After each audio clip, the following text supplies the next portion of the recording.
I officially welcome all of you to today's talk.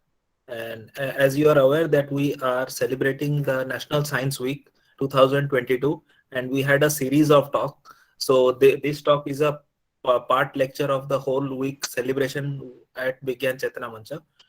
Today we have with us Mr. Pratyush Kumar Das, and he will be speaking mostly about his primarily area of research on environmental deformations due to chromite mining activities. So I would like to state a few brief bio about this people. So he of environmental biotechnology with research and teaching experience of more than 9 years. So he is a PhD researcher at SOA University. Today's talk is mostly around his primary area of research, and he is well versed in methods related to environmental biotechnologies, soil chemistry, plant biochemistry, biostatics, and anthropology, and other oral cancer genomics and nanotechnologies. So he has awarded at 8 different national and international conferences for his uh, very amazing presentations by different scientific bodies, and he has also been the editorial board and scientific advisory board at many reputed journals. He is also a very active reviewer, and he has reviewed more than 100 articles. And for that, he has also been received the prestigious Oblong's Global Peer Review Award, 1% reviewer, and he was awarded in 2018. And so I would not waste much time, and we will quickly move on to our today's speaker. And I would request Mr. Das to start his talk. Mr. Das, please start your talk. Thank you very much, Mr. Aditya. A very good evening to all the listeners and all the members of Bigyan Chetana Mancha, and those of the people, those who have joined from outside. This is basically the topic that I was working out during my PhD. So, like the PhD has now come to an end. Uh, like today only, I submitted my thesis.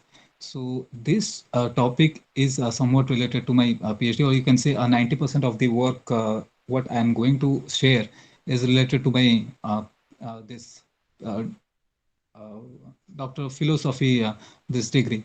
So generally, as we know that there is chromium. Chromium is a very important heavy metal. Like any metal that has a density of 5 gram per more than 5 gram, or 5 gram or more than 5 gram per centimeter cube, then those metals are known as heavy metals. So chromium comes as one of the most important heavy metal because of its widespread use in the industrial sector. So, as you know that with the growing population, there is a rise in global population, and as such, there is a rise in the consumer demands. So, in order to fulfill the rise in the consumer demands, there is a more and more number of growth of industries. So, when these industries are there, the industries their aim is to produce some consumer durable products, and for which like this chromium is one of the important metal. So, if we say about chromium, then there are many oxidation states of chromium. Like it starts from chromium 0 to chromium 6. Out of that, there are the two most stable states of chromium are the chromium 3, that is known as the trivalent chromium, and this one is the chromium 6, that is the hexavalent chromium. So the chromium 3 is like used as a kind of a micronutrient. And sometimes if we see in a pharmaceutical medicines, or if you go through the contents of a multivitamin, then we can find that there is some amount of chromium 3 present in that. So it is a kind of a micronutrient, but when it is at very much higher level, it is toxic. But about this hexavalent chromium, this is a very toxic form of the heavy metal and is toxic to the biotic components in the environment, like humans, plants, animals, and microbes at very low concentration. So you can see like there are some news clippings, like we have found that chromium 6 content in certain parts of Odisha, where in the well water it is 500 to 1500 mg per liter, or you can say that 550 to 1500 parts per million ppm, whereas the allowable concentration of this hexavalent chromium in the in drinking water, as said by United States Environmental Protection Agency, World Health Organization, as well as the National Pollution Control Board, is only 0.5 ppm. So this is a very uh, very problematic scenario. Now there has been chromium pollution at different parts of the Tamil Nadu, like Kudalur and then Sippikot. These are the places in Tamil Nadu where there has been a widespread chromium contamination, and this is mainly due to the release of hexavalent chromium from industries like chemical industries. Now you can see another clipping, a news clipping, where US Steel was dumping more amount of the US Steel. It's a company that was dumping its effluent into the Lake Michigan, and that effluent consisted of, or it was with high concentration of this hexavalent chromium or the toxic chromium. Now, what happened is that the this particular US Steel, like these are the billionaires, so they do not have to worry for what they are doing for their bad deeds. So it asked the state environmental regulators to keep it a secret. So it was where money won.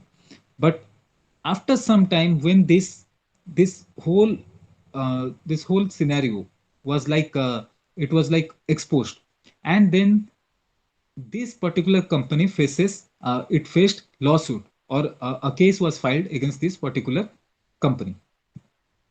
So why means what, why this hexavalent chromium is so toxic, and what are its utility?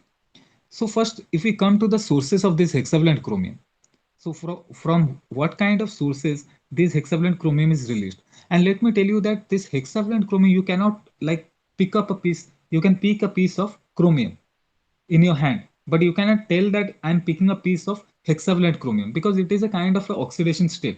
So whenever we are mining, we are going for the mining activities. So the chromite ores that are present, or the that is we call it as the unpurified metal, that is generally in the form of chromium 3 or the trivalent. But upon oxidation, if the hexavalent chromium comes in contact with certain substances or certain elements like moisture, oxygen, and then manganese oxide, then it gets oxidized. The trivalent chromium gets oxidized to hexavalent chromium, and this is the main problem. And as a result, this hexavalent chromium is released as a byproduct in many industrial activities. So coming to the different sources of this hexavalent chromium, or from which sources these are released, the first one is the mining industry. So obviously, the mining industry is the largest sector to contribute towards the pollution of the environment, mainly the soil matrices with the hexavalent chromium. Why?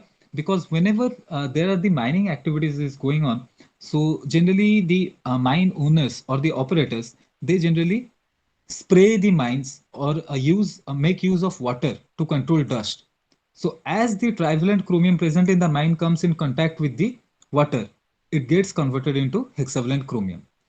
Moreover, the open cast minings, generally the chromite mines in India, and mainly what I'll tell you is that we have a chromite mine in Sukinda, Odisha. So those are the open cast mines, means these are not underground mines. So it is often exposed to the atmospheric elements like oxygen, water, moisture. So there is a majority of chance that the trivalent chromium gets converted into hexavalent chromium. And the difference between this trivalent and the hexavalent chromium is that the trivalent chromium is like it is insoluble, and it adheres to the soil matrices, or it remains adsorbed to the soil matrices. But the hexavalent chromium is highly mobile and highly soluble, so it can easily infiltrate, or it can easily enter through the soil matrices and go deep down into the groundwater, thereby polluting the groundwater.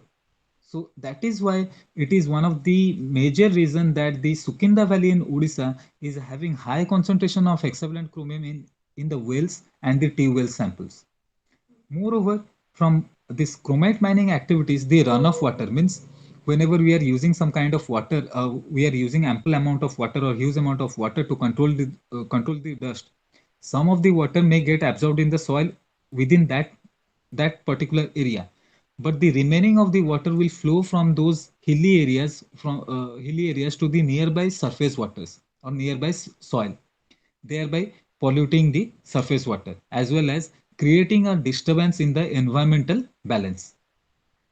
Then the next is the leather tanning industry. So leather tanning, like India is the second largest producer of, it is the largest producer of leather all over the world.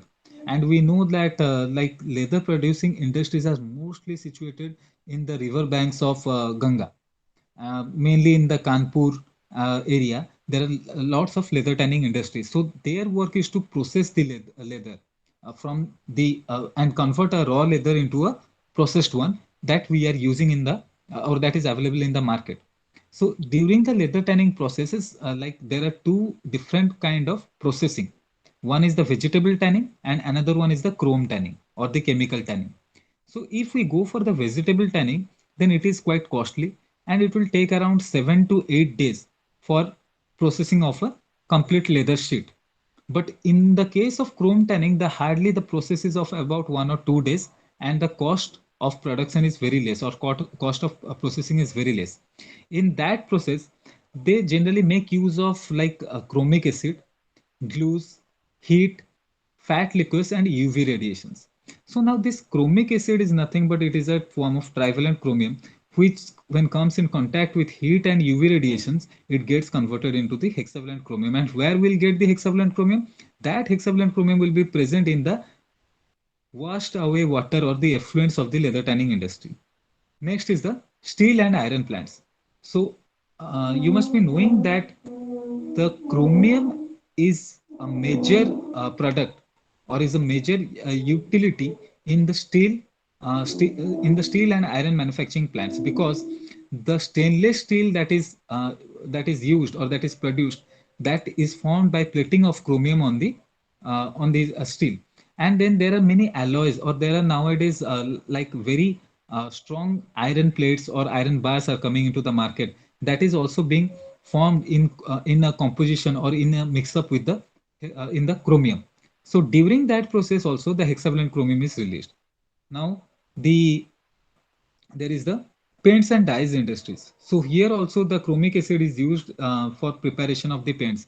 Like you must have noticed that there is a color that is the green color that is available during the Holi, and that is during the celebration of Holi you use a green color, and that is crystalline in nature. So that is nothing but it is one of the most it is one of the crude form of the chromic acid. So and we must have observed, or you must have observed, that while we are applying those colors on our hand, it sticks to our skin for several days. And after playing Holi, generally there is like there will be some kind of symptoms or some of the toxic implications of that color. Particularly, you'll see your skin getting shredded from the palms, or you'll be finding the skins getting uprooted from your palms. There will be patches. So these are nothing but the effect of the hexavalent chromium. Then in wood polishing industry, basic chromium sulfate is used as a polishing agent of the wood products. And then in welding also, generally when the welding process takes place, the fumes that are being created, that is also filled up with this hexavalent chromium. And these are the industrial sources, but I will also like to make a note over here that cigarette smoking, like we say that cigarette smoking is injurious to health. And why is that? Because there is a mechanism, like in cigarette we say that it is because of tobacco, but it is not actually because of tobacco, but the ingredients that are present in tobacco, and in which the chromium is one of the major ingredient, because the tobacco is a plant that can easily accumulate metals into its biomass. So whenever you are taking the leaves of the tobacco and then we are like processing it, then those are packed into papers or the smoking papers, and they are manufactured as the cigarettes. So now keep it in mind that the tobacco is now having ample amount of trivalent chromium or the chromium in its original state. Now, when someone is lighting a cigarette, there is a change in the temperature, or there is external temperature applied to the trivalent chromium, as well as it comes in contact with the atmospheric oxygen. And whenever the person smokes takes the smoke into his mouth, then due to the contact with the internal moisture of the buccal cavity, there is a change of the trivalent chromium, or there is the oxidation of the trivalent chromium into the hexavalent or the toxic form, which leads to cancer. So that is one of the main reason why smoking is injurious to health. So all this, now coming to this topic, all these hexavalent chromium that is being produced from these different kinds of industries, they gradually flow into the uh, water bodies and soil bodies, thereby contaminating the whole environmental scenario. Now, if we see the chromium 6 cycle, now there are many sources of chromium 6. From that, what happens? Soil acts as a reservoir. Soil acts as a reservoir or a tank of like collecting the chromium 6. Now, from this particular soil, it will be uptaken by plants. Then, through the trophic level, plants will be consumed by herbivores. Herbivores will be consumed by lower order carnivores and some of the higher order carnivores, and then to decomposers, and then to the soil. So, at each step, there is a magnification of this hexavalent chromium within the trophic level, because this hexavalent chromium is non-biodegradable. Any heavy metal in the nature is, or in the soil, is non-biodegradable. So what I planned, or what we planned, is to do is that we wanted to reduce the concentration of this hexavalent chromium from the reservoir, or from the soil, by using a suitable hyperaccumulator plant, like the plants that can accumulate large amount of heavy metals into their tissues, let it be roots, stems, or leaves. Then those are known as hyperaccumulator plants. Now, why we came for the plants? Because there are now many mechanisms through which we can reduce heavy metals, especially for chromium 6. We can go for physical treatment, we can go for chemical treatment, we can go for biological treatment. So, in the physical treatment, like if a water body is polluted with hexavalent chromium, we can pass the water through a membrane filter, where these hexavalent chromium heavy metal particles will be like filtered. Then we can also add some chemicals to the water body, so that those chemicals, particularly like potassium, they impart density to the heavy metal, more density to the heavy metal, and they sink to the bottom of the water containing these heavy metals. So now you can one can then like separate these heavy metals from the water. Coming to the biological part, now we have the microbial remediation as well as the phytoremediation, where in microbial remediation we make use of bacterial cultures or microbial cultures like fungus, bacteria, or some other like algae, for uptake of, or for reduction of this hexavalent chromium into the trivalent one. While in phytoremediation we use the plants only. Now, why we selected the purpose of why we selected this phytoremediation part? Because in physical part, when we are using some kind of membrane filters, obviously there is always a cost of production is very high, or the cost of maintenance of these membrane filters are very high. At regular intervals, one have to declog, or one have to wash the filters, because their pores will be clogged with these heavy metals. So there is always a kind of like problem, or there is you have to take care of this at a regular interval. While in case of the chemical remediation system, the chemicals that we are using, that may be costly, even if they are not even if they are not of that much cost. But what happens is that when we add certain other chemicals to a pollutant, then there is a production of some secondary byproduct, like the chromium will react with potassium, and then it will form something else.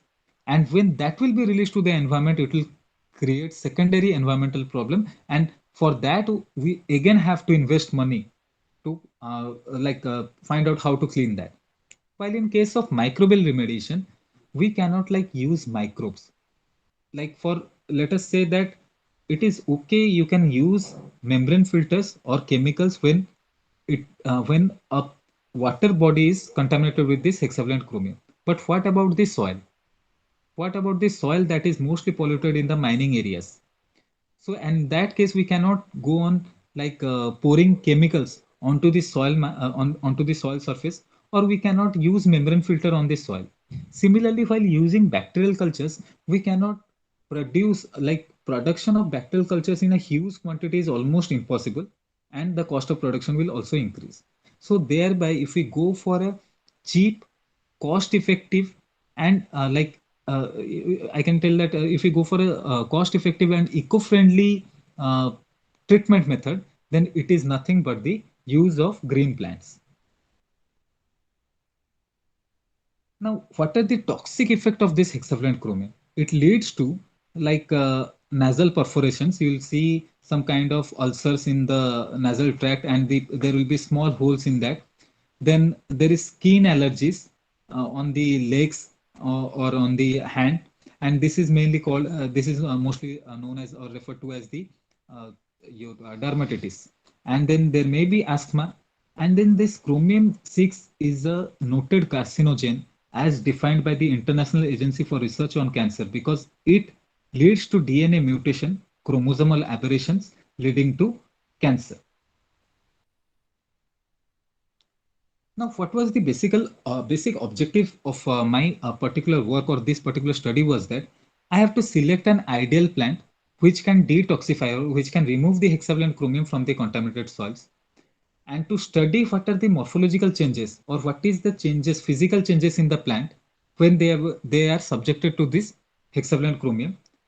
Then to study also the biochemical parameters, like the chemical parameters or the biochemical parameters that are occurring in the plant with the response to this chromium 6 trace. Then we studied the interaction of the plant with rhizospheric elements. Rhizosphere means the area where the soil and the root merges. So that particular interface is known as the rhizosphere. So it will consist of the soil, it will consist of exudates or chemicals that are being secreted by the roots of the plants, and it will also consist of the microorganisms. So upon studying that, we tried to study the interaction that is occurring in the rhizospheric soil, and then predict that by which pathway the plant is able to uptake this particular heavy metal, because there are basically two mechanisms that will come later. So in that way, by that two mechanisms, either or one of the mechanism, the plant will uptake heavy metal. And finally, we decided to improve the phytoremedial ability of the particular plant. Now, if you see, what we focused is that our complete focus was purely on the mining environment, because now India is the we can say that the chromium producing nation. Among all the chromium producing nation, India is the fourth ranked nation. The large among all the largest chromite mining producing chromite producing nations, India is the fourth largest, and among them, and in India specifically, 98% of the mining productivity is from Odisha itself, and that is from the Sukinda Valley in Jajpur district of Odisha. The environmental deformations or the problem in the environment in the Sukinda Valley is so much disturbed that if someone goes and see to have a look at each and every aspect, then you can see that the plants are not growing properly or they are being hampered. You can see that the plants are never healthy in those areas. The soil is somewhat very much problematic, because when during my PhD I used to go over there for twice in a year, one in a pre-monsoon period and another in a post-monsoon period, and collect soil samples. And at that time, there is a canal known as the Damsala Nala that flows near to the Tisco chromite mines that is being operated by the the Tata itself. So when I went and collected the soil from there, the sediments of that particular nala, that is a tributary of this Brahmani river. So uh, a old person was there and he was asking me that what are you doing? So I told that yes, I am collecting soil samples. So he told that what you will do with the soil? So I told that I am taking it for uh, growing plants. So he asked me that where did you come from?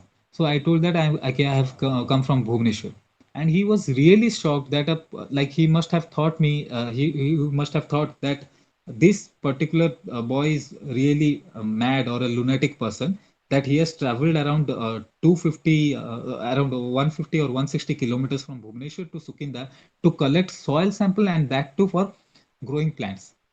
And at that time he directly told me that this soil, in this soil the plants will not grow properly, these soils are not good. But they may not be knowing the reason why, because this is rich in the hexavalent chromium.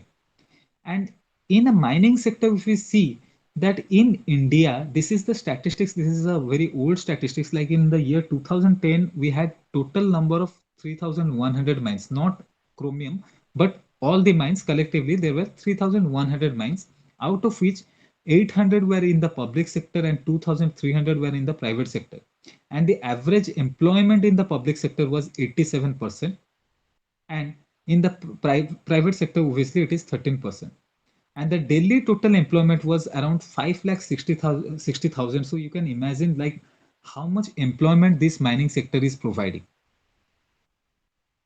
So as I told that like India lies in the fourth rank for after South Africa it is Zimbabwe, then Kazakhstan, and then India, which supplies the shipping grade chromite resources, or it has the maximum it has the fourth largest shipping grade chromite resources in the world.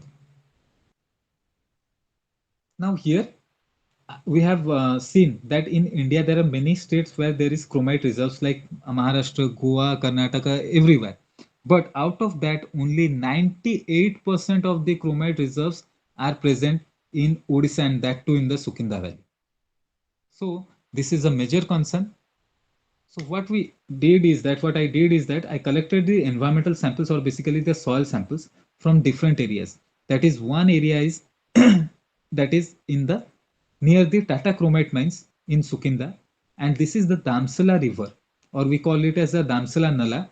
And I collected these sediments, and what I got over there, what I observed over there is that the hexavalent chromium upon analysis, I found it to be around 60 to 120 at different sampling points. Like I took 15 different sampling points, and the hexavalent chromium varied from 60 to 125 microgram per gram, or you can say it as 60 to 125 ppm, which is well above the acceptable limit of around 4 ppm or 5 ppm in the soil matrix. Then there is another place, that is the South Kalyapani mines, where there was a overburden site. So what is this overburden? I'll come to it later. So over there we got around like 80 to 150 ppm of hexavalent chromium. And this is a steel plant, that is the Nilachal Ispat at Duburi, where I collected the sediments from the effluent channel that was flowing, the treated effluents. Once it flows out of the this particular steel plant, from the backyard of the steel plant, I collected those sediments from those effluent channel, and it had a maximum of 50 ppm of hexavalent chromium. So now we can see like the environmental protection agencies or the Odisha Pollution Control Board, it tells that the Sukinda Valley is free from the hexavalent chromium pollution, but it is not the case as they say. So this is the open cast chromite mining that occurs in the Sukinda Valley. So you can see like whenever there is the like accumulation of water inside these mining pits, and this drains deep into the groundwater. Then this is the Damsala river. Now, like see, this is the time the photo, like I clicked this photo during the year of, I think it is year of 2017. So at that time during the monsoon, you can see like the chromite mining activities are at a very high extent, or there is large scale chromite mining activities during the summer season only.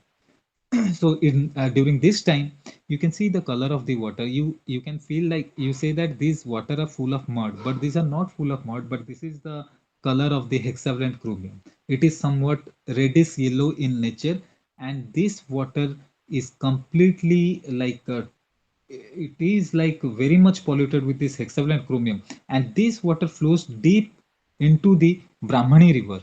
It connects to the Brahmani river, where also many researchers have found that there is considerable amount of this hexavalent chromium in the tissues of fish, generally fishes like Labiorohita, Katla, present in the Brahmani river.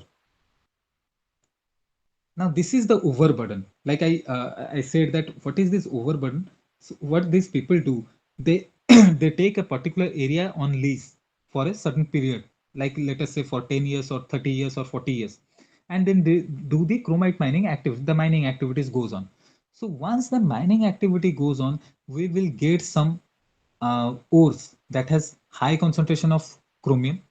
Some ores will be having average grade of chromium, and some ores will be of low grade. So those low grade chromium ores, they are nothing but they are full of, like, they are mixed with soil, sand, silt, and then boulders, big rocks, gravels. So what they do now, refining those low grade ores is very costly. So without spending much more of time and money on this, they like discard these ores, the low grade ores, at a certain place. And over the years, they keep on dumping those discards at that place, then leading to the formation of a, like, it this particular area will resemble to you as if it is a small hill or a hillock, but this is nothing but a overburden area. And over here at this particular place, when I collected the soil sample, and at that time I was like, I didn't use a gloves, because at that particular time, like, I was like, yes, I will collect it in my hand. What is there? This is just the soil sample. I thought that yes, my it was these particular sites, to look for these particular sites, I was told by my supervisor.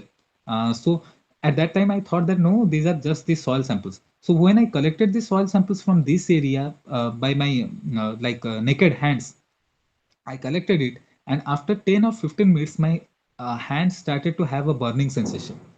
And it continued for around 30 minutes or 45 minutes. So this is nothing but because of this hexavalent chromium. Now you can see this is the effluent of the Nilachal steel plant that flows from the backyard of the premises of the steel plant. And you can see two small children, they are sitting over here and washing their clothes and utensils, unaware of the fact that this water is having high concentration of this hexavalent chromium. Now coming to the phytoremediation, we selected this process of phytoremediation. So what is this phytoremediation especially? This is a combination of many techniques. Now a plant can uptake hexavalent chromium or reduce hexavalent chromium by many ways. So this phytoremediation process has many techniques involved. One is your rhizofiltration, one is phytostabilization, one is phytostimulation, then phytoextraction, phytodegradation, phytovolatilization. So coming to the rhizofiltration, what happens in the rhizofiltration? The roots, what they do, they act as a filter. They bind to these heavy metals and immobilize them in the soil. Similarly, in phytostabilization also, the heavy metals are like stabilized in the soil. In phytostimulation, the plants release some amount of acids or some amount of chemicals that reduces the heavy metal into non-toxic form within the soil itself. While coming to the phytoextraction, the phytoextraction means the plant will extract the heavy metal from the roots and transfer it to the different parts of the plant, different parts of its biomass. Once the first organ of contact with the heavy metal or hexavalent chromium is the root itself. So the root is one of the most affected part of a plant. It collects the heavy metals, takes it inside its vacuoles. Sometimes what happens, the heavy metals are collected into the vacuoles of the root cells and then degraded into lesser toxic form. Like hexavalent chromium being very much mobile and very much soluble, it is taken up just like in the form of nutrients, and then within the root vacuoles, those are uh, detoxified, or those are reduced to the trivalent form. In case of phytoextraction, the root uptakes the heavy metal and then transfer it to the stems or the leaves of the plant, or to each and every part of the plant. Then in phytodegradation, in the stems and in the leaves, like I said, the heavy metal will get entrapped within the cell vacuoles and then they will be degraded. While in phytovolatilization, the heavy metals is taken to the leaves, and from that they are converted into volatile forms and released to the atmosphere, but which in this case, which in the case will also create some kind of environmental problems. Now, what are the characteristics of hyperaccumulators? So, if you are selecting a plant for this phytoremediation studies, then what should be the characteristics? So, the ideal characteristics are one, that it should be able to tolerate high level of the metal. It should require low nutrients. Like it should not, like we should not give it. We should not be like providing high amount of nutrients to the plant. Then it should tolerate wide range of temperature and climatic conditions. It should have a high growth rate and biomass yield. Like biomass yield means it should be able to produce high amount of leaves, stems, and roots. It should tolerate high pH and salinity that is present in the soil. Like if the soil is having acidic pH or alkaline pH or high salinity, it should be able to tolerate in a wide range of soil characteristics. And then it should be widely available. Like if we find a plant in Odisha and we do not find that particular plant in Tamil Nadu, or let us say West Bengal, then that kind of plant cannot be used for the phytoremediation purpose. And it should have a deep and branched root network. So keeping all these factors into mind, we selected the plant that for our phytoremediation studies, that is the Pungamia pinnata L. Peary, or also commonly known as Koranj or Koranja in Odia. And this is a leguminous plant. And as you know that like this, the stems of these, the tender stems of this plant is used for brushing out teeth, like in villages they use. And the seeds that are present in this plant, those are used for production of oil, then and for the production of biofuels. Now, the why we selected this plant, because it is having all these properties. It can like resist a temperature, or it can grow in a temperature starting from 4 degrees centigrade to 55 degrees centigrade. It has deep branching of root networks. Then it can tolerate, it can grow in acidic soil, alkaline soil. It can grow in high saline condition soils. Moreover, this plant can remain submerged for around 4 to 6 months without hampering its growth. So even if it can grow in a, like it can grow in desert area, it can grow in sandy soil, so it can grow in a desert area with very less amount of water, or it can grow at areas having high amount of rainfall, like in Tripura or in Manipur or in Cherrapunji. This type of places also it can grow. So that is why we like thought of utilizing this plant. And moreover, whenever we are using a plant, like one can think that there are many plants that are being like worked on. Many people are doing work on phytoremediation. So why we did and why we chose this plant? Because I've seen people doing phytoremediation studies on plants like neem, on plants like mango, on plants like mustard. So why shall we go for a plant that is edible? Neem is a very good medicinal plant. It has a very good medicinal property. It is edible. Mango is like it is favorite among the Indians. It is highly edible. Mustard is also edible. So when we are using these plants, and once we are consuming the product from these plants, then we are on a risk of accumulating those heavy metals within ourselves. Okay, let us say that someone will say that we will put a notice board, or we'll put a signboard over there that these plants are being used for remediation studies and humans should not consume it. But what about the animals? We cannot give instructions to the animals. So the animals will consume, and then there is a chance of flow of this hexavalent chromium from the plants to the animals. But in this case of this uh, Pungame pinnata or the Karanj plant, these the leaves and the stems are very rich in alkaloids, or the like very those are very strong smelling agents or phytochemicals present in the plants, and because of which none of the animals consume the leaves or the stems of these particular plants. So we can say that this plant is safer, as we think that when it is considered that this plant is safer, that we can stay we can be free, that yes, no one is going to consume it. So this is a ideal plant.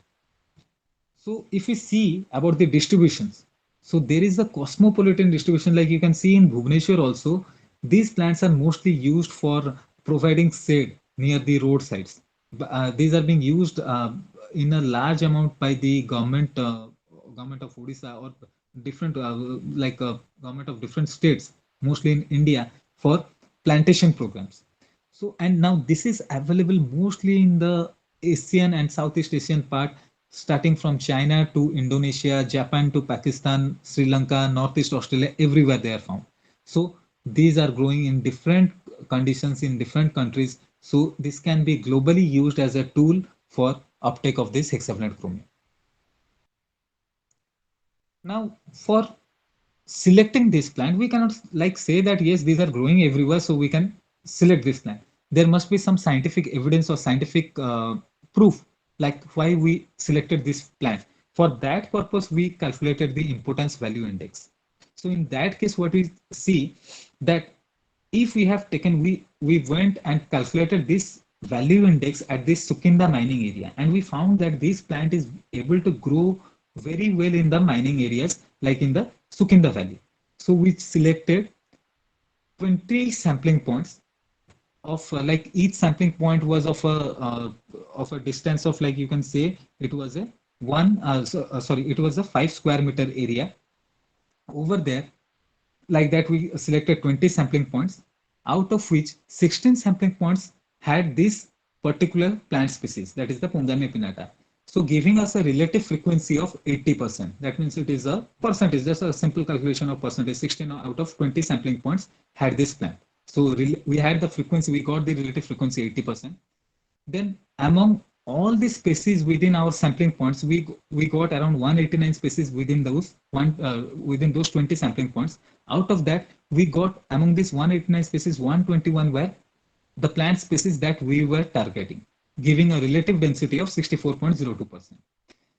Then when we calculated the basal area, or the surrounding area of the plant, or the width of the plant, of all the plant species that were present in those sampling points, it was around 15,587 square centimeter, out of which 11,695.43 square centimeter of basal area was of our targeted plant species, giving a relative basal area of 75.03%. So importance value index is always calculated out of, like, relative frequency is maximum 100%, relative density is 100%, relative basal area is 100%. So out of total 300%, we calculate the importance value index. So now we are getting a importance value index of 219.05%, which is like well above the 50% mark. And it is like this kind of importance value index is very much good for the selection, or is very much acceptable for a selection of a plant for phytoremedial studies. Then we saw that what amount of, or what is the tolerance index, chromium tolerance index of this plant. So this is generally given by the formula, like you have to calculate what is the biomass of the plant with chromium, and what is the biomass of the plant without chromium, and then multiply it with 100. Now we took 4 different conditions of this plant. Like, what happened, we grew this plant in different soil conditions. So we gave hexavalent chromium to the soil. So what was the source of hexavalent chromium? It was potassium dichromate. K2Cr2O7 was the used as the standard chemical for hexavalent chromium. We mixed this, we prepared different solutions of this and mixed with, completely homogenized it in soil, and in a 3 kg pot with a 3 kg of soil, we planted this plants. Now the hexavalent chromium that was like concentration that we varied started from zero, that is the control plants we are having no hexavalent chromium in the soil, and then the T1 plant was having 50 ppm of hexavalent chromium, T2 100 ppm, T3 150 ppm, T4 200 ppm. Like this we continued up to 500 ppm. But what we saw is that our plant was able to only survive up to 200 ppm of hexavalent chromium in the soil, which is no doubt a very good result. Like 200 ppm is very large, so our plant was able to survive up to that. Now when we calculated the tolerance index, we found that at 50 ppm the tolerance index was 80%, at 100 ppm the tolerance index was 74.2%, at 150 ppm it was 63.55%, and at 200 ppm it was 51.08%. So any tolerance index above 50%, if a plant is having a tolerance index above 50% at certain concentration, then that particular plant can be used for the phytoremediation study, which is supported in our work.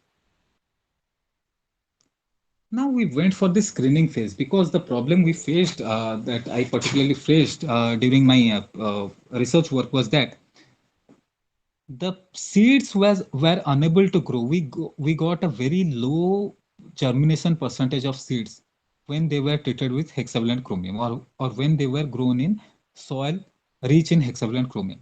That is why what we thought was that I discussed with my supervisor, and then what he suggested was that, like, let us grow the plant in normal soils and let us check what is their height or what is the length of their shoot, and keep them as such for a period till which they are growing with a significant difference. Once there is an insignificant change in their growth or in their shoot height, then that particular duration will be taken, or that particular age of the plant will be taken, and we will use a plant of that particular age for further phytoremedial studies, or we'll use it in a chromium polluted environment. So we studied the growth of the plant under normal soil conditions at a 5 days interval for a period of 60 days. And you can see, if you observe the graph, there were significant changes or major changes have been found only up to a day of 45. But if you see, at a day of 45, the shoot height was around 40 centimeters, while at day 60, it is like around 48 centimeters. So only 8 centimeters of growth has been observed within the next 20 days. So within the next like 15 days. So sorry, at day 45 we got at around we saw that at day 45 we got around 43 centimeters of height, and at day 60 we got 48 centimeters of the shoot height. So within 15 days there was only 5 centimeter of growth.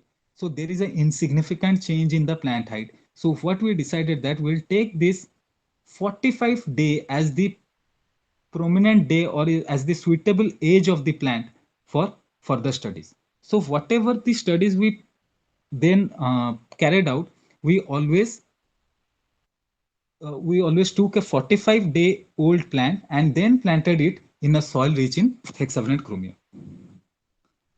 Now when we checked what was the accumulation of this hexavalent chromium in the plant parts at an interval of 90 days, 180 days, and 270 days. Like, this study was carried out for a year, and then we repeated it for another 2 years to get triplicate values or replicate values, because like, the changes in the plants are very much like, they cannot be predicted easily, so they are very much fluctuating. So we continuously did this work for 3 years. Now here in the graph you can find, like, you can see that at a 50, this A stands for 50 ppm, P stands for 100 ppm, C for 150 ppm, and D for 200 ppm of soil chromium 6 concentrations.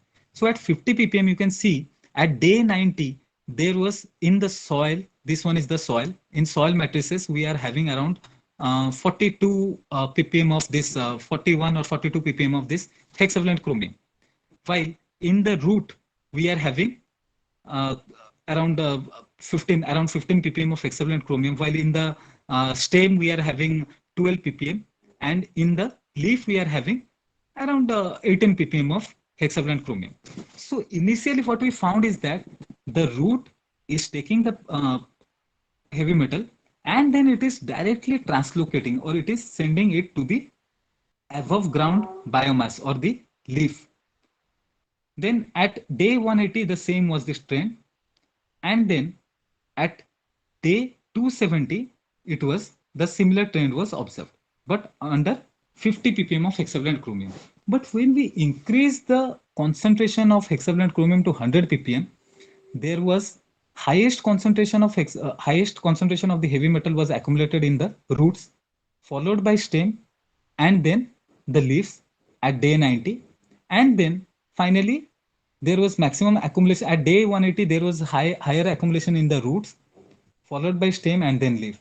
So after that, you can see in each and every treatment conditions, like at 150 ppm and at 200 ppm, everywhere the root was having the maximum amount of hexavalent chromium, followed by stem and then the leaf.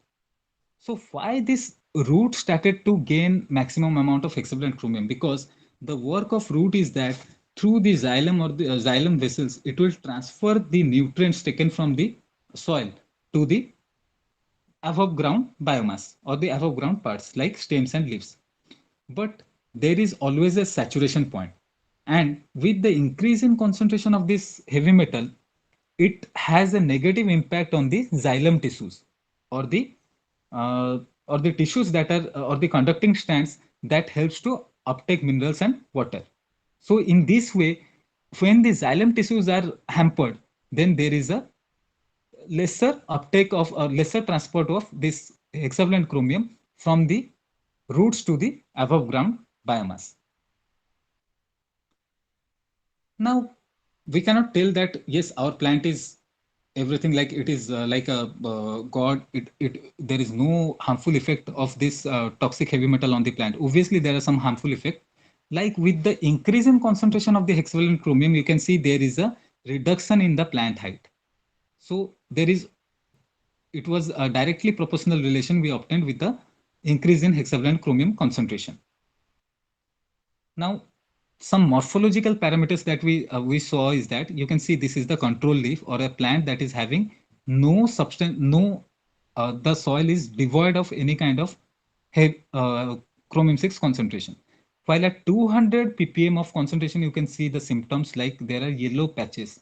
So this is known as the chlorosis or loss of chlorophyll pigments that occurs due to removal of the central magnesium ion from the chlorophyll by this heavy metal. At 350 ppm, you can see there are black patches. And then there is a leathery like appearance at 500 ppm. And you can see that there is the blackening of veins that indicates the deposition of this hexavalent chromium in the veins of this particular leaf of the plant. Now this is the sign of chlorosis. This is the blackening of veins. Then there is a drying of stems. The stems become thin and thinner and they dry out, and leathery appearance of the leaves. These are the impact on the plant. What was the impact of biochemical parameters? I couldn't show these results to you because these are still unpublished. So we got reduction in the chlorophyll pigments. That is okay because a leaf will be having, there will be, as there is the heavy metal interferes with the plant in the uptake of essential elements like nutrients and water.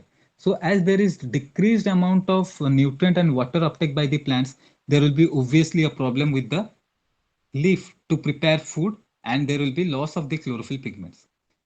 We got an increase in carbohydrate, protein, proline, catalase and peroxidase. So the carbohydrate, why? Because increase in the carbohydrate, protein and proline always indicate that the plant is trying to cope up or trying to balance itself in stress conditions.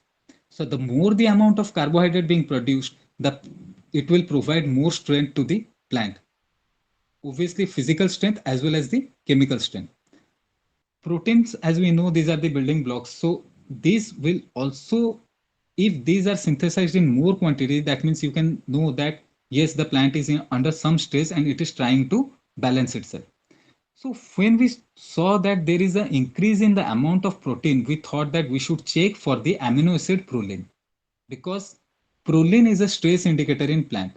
So if there is high amount of proline in certain plants, then you can surely tell that this plant is under some amount of stress. It may be salt state stress, it may be water stress, it may be drought stress, any kind of stress.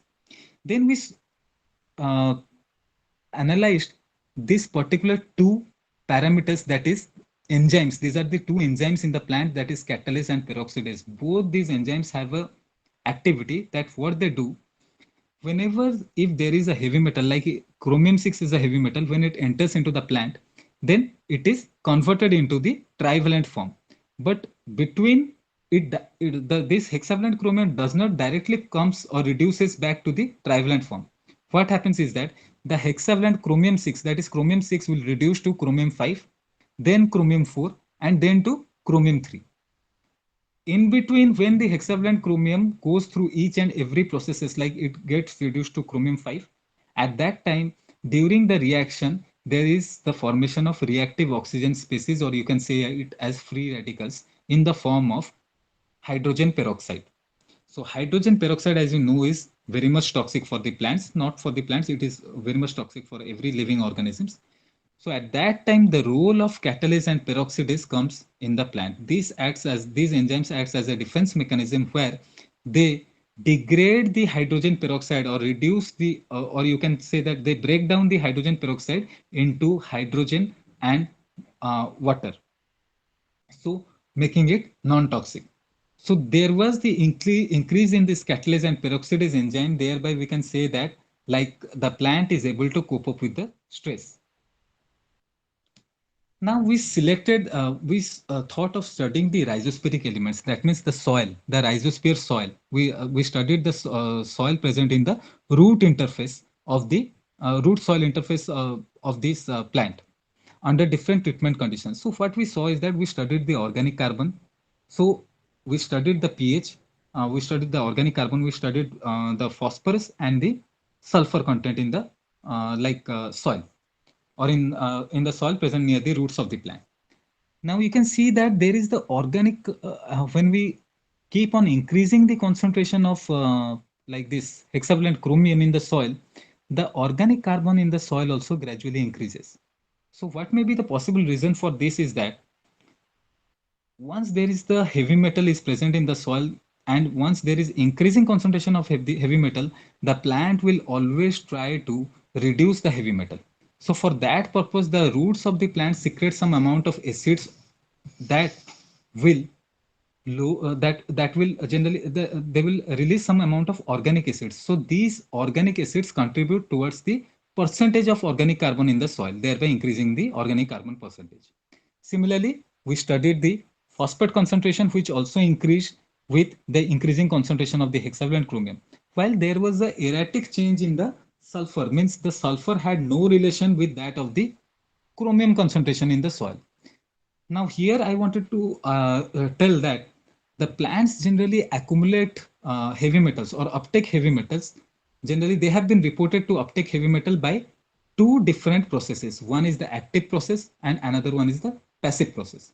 So in passive process, directly they can uptake the metal through the roots, through the xylem tissues into the plant, which is where in the passive process there is no requirement of energy.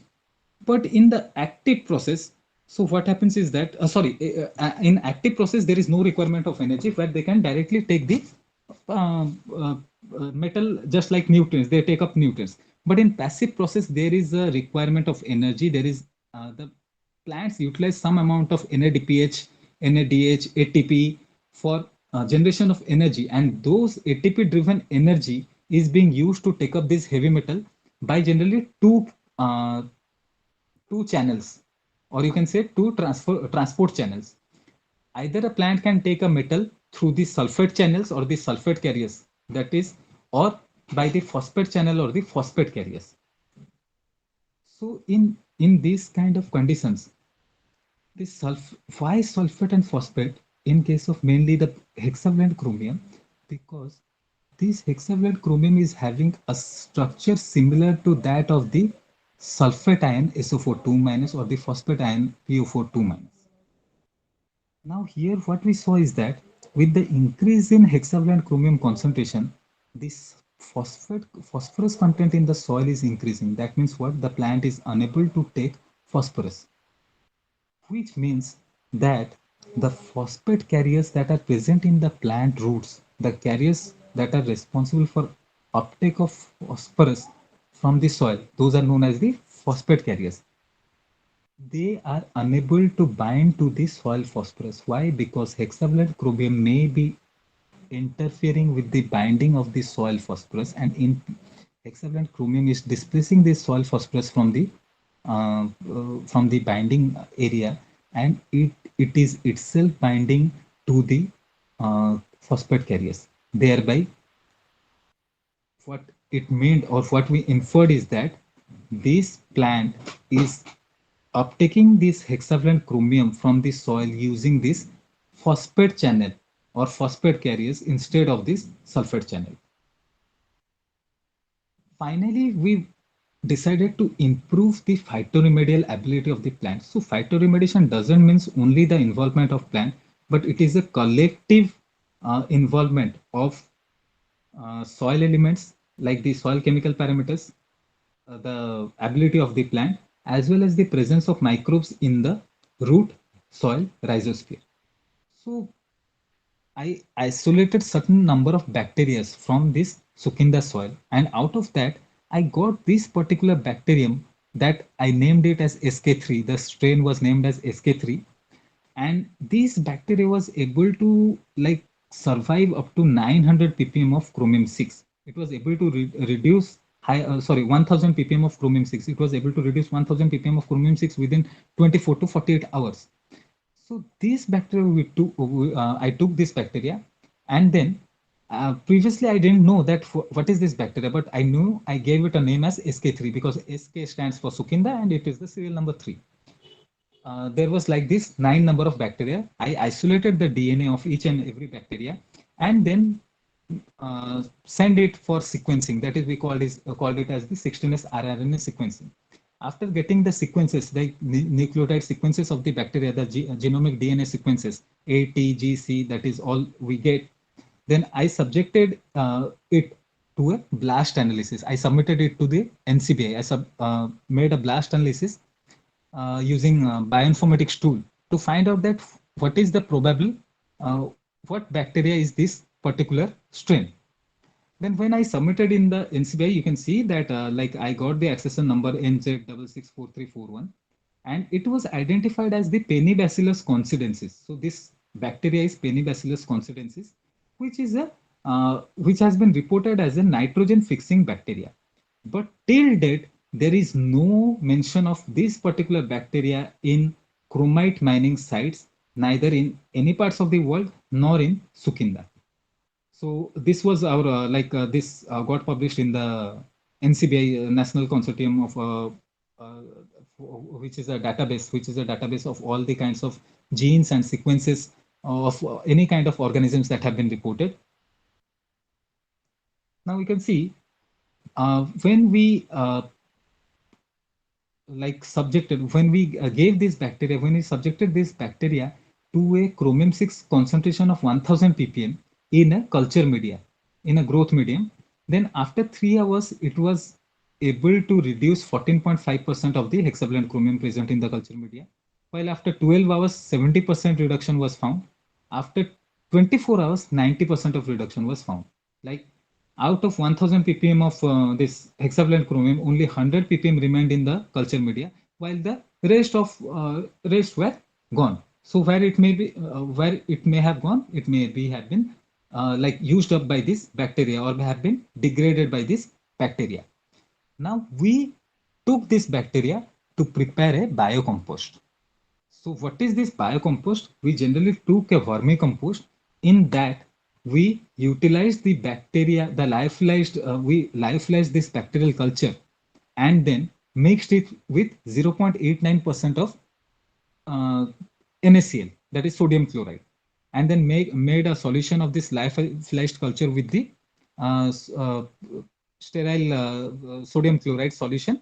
We prepared a solution and then mixed it with a vermicompost in the ratio of 10:100. That means for 100 gram of this particular vermicompost, we used only 10 ml of this uh, bacterial culture solution.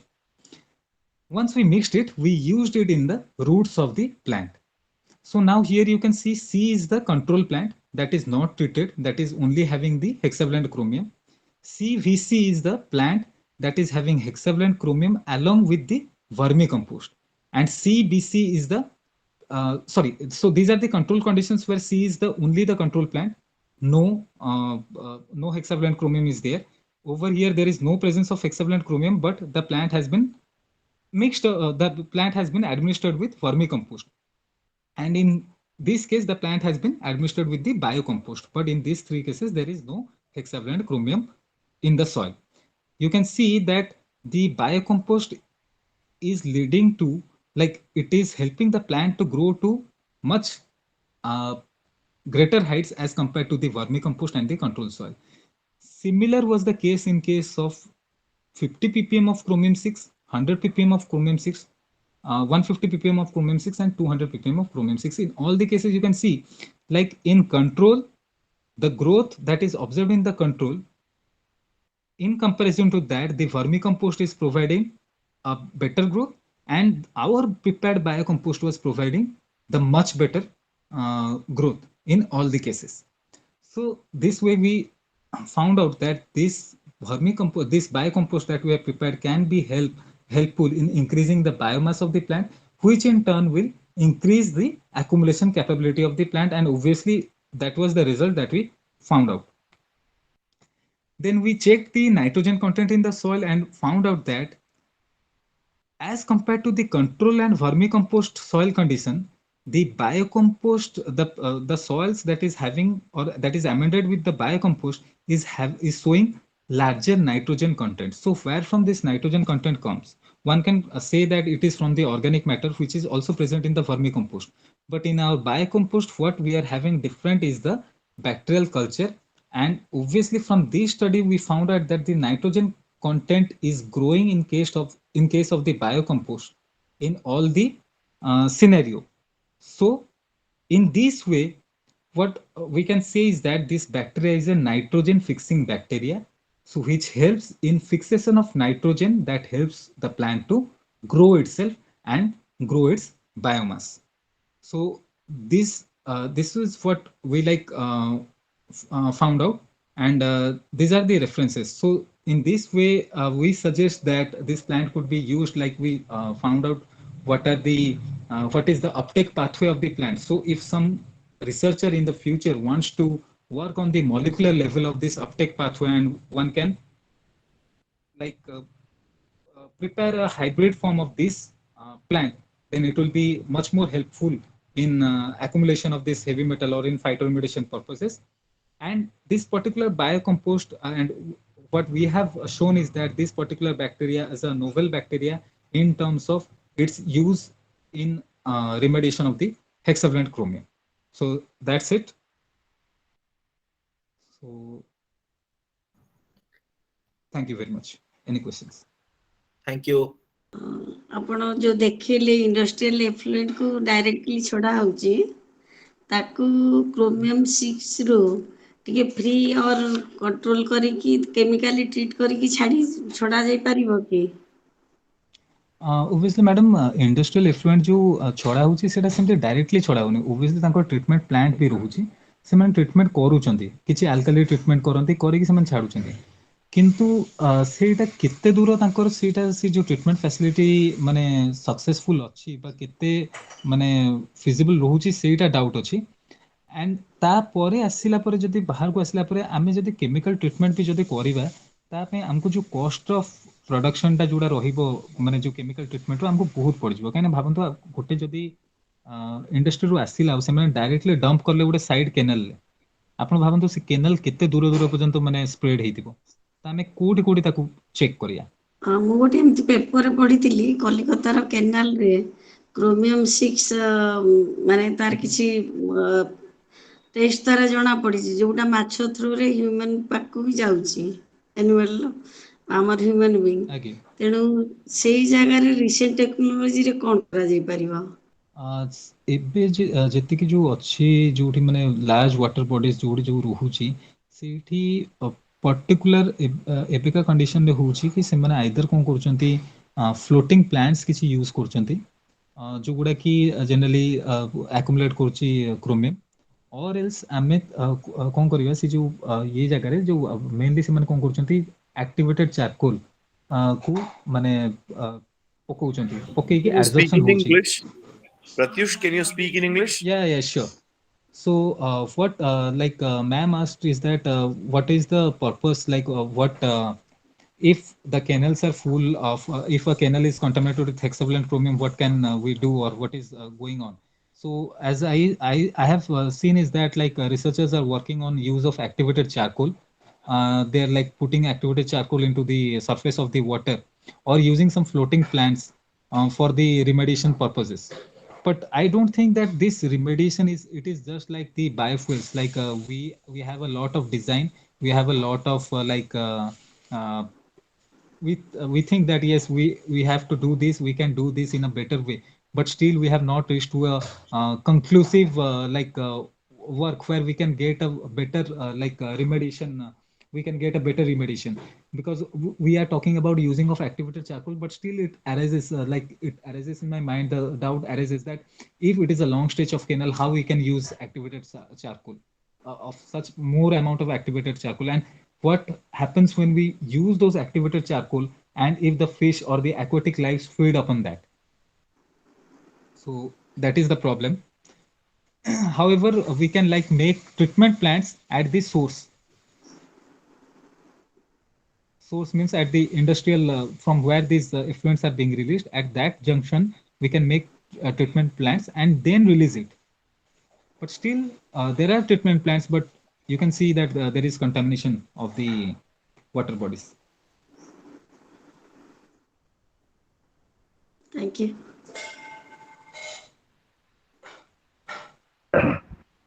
Good evening, Pratyush ji. It has been really very nice presentation. I was all ears. I have got a small doubt there. While treating the soil, you mentioned about Cr2O7. Yeah. So no, we have it is got K2Cr2O7, potassium dichromate. Potassium dichromate, K2Cr2O7. Yeah. In that case, is it toxic as this hexavalent chromium? Yes, sir. Sir, actually, there is a calculations like if we are using 100 ppm of potassium dichromate in a solution, then if we are preparing 100 ppm of potassium dichromate solution, it will be having approximately 50 ppm of hexavalent chromium. So in that way, we like if we are preparing a solution of 100 ppm of hexavalent chromium, we have to prepare a 200 ppm of potassium dichromate solution. So the toxic effects are equal. No, I was thinking suppose activating with exposing it the sample with a high strength electric field, so we can oxidize it further 6 to 7 or 8 where it will be less toxic like that. Is it possible? No. I don't think that, because like there is no report of any further oxidation states in this hexavalent chromium. Like in this hexavalence is the maximum valency. Maximum. It is the maximum valence. The number of d electrons that decides it actually, and the d electrons are 6.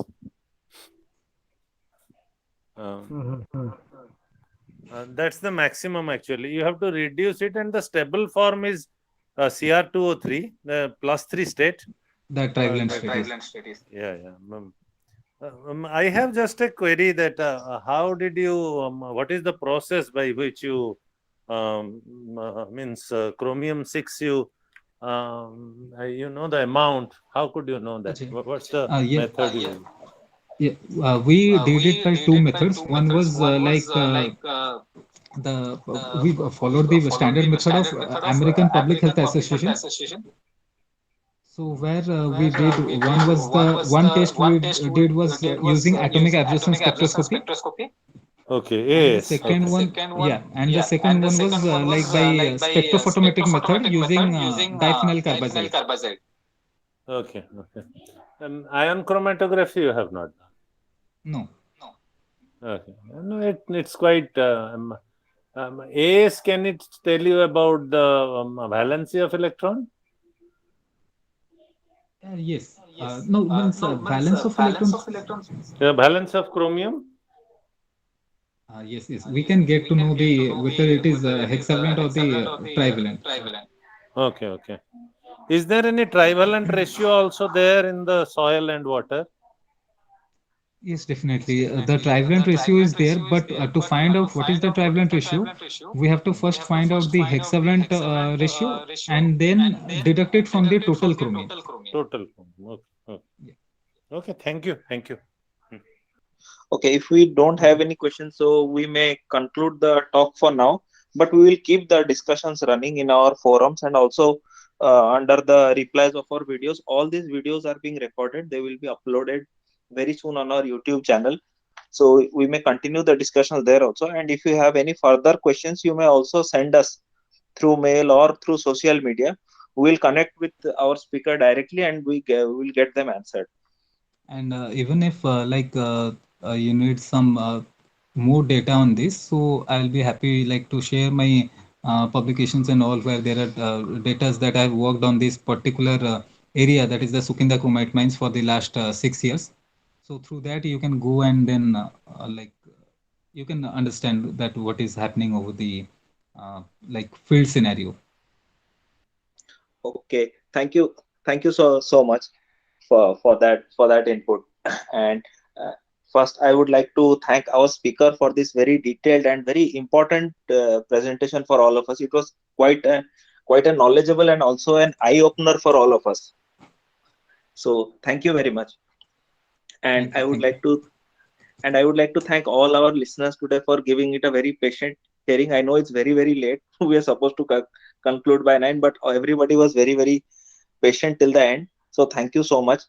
And we also have another talk tomorrow, that is at 10 a.m. We'll be using the same link. So please join us tomorrow also. And we have plans to send out e-certificates. So please do register under bcmodisha.org. You can go under National Science Week and you can get registered. After the Science Week celebration gets ended, we'll start sending the e-certificates. So please get registered to get the certificates. You can also connect with us on social media. We are on Facebook, Twitter, and also we have our own WhatsApp groups and Telegram groups. You can always connect to us and join you there. And if you want to be, please share the WhatsApp group or the Telegram group link. Can you send here? Sir, the Telegram group link is already there. I'm getting the email, but I'm not getting in the email any Telegram or WhatsApp group. Okay, you can just send me your mobile number. We'll send you the ad link, or you can send your mobile number in the chat, or you can just email me your mobile number. We'll add you to both the Telegram and the WhatsApp group. And if you want to get us connected, so you can also choose to be a member. So membership details are all there in the website. So with this, I would like to conclude today's talk. So thank you all.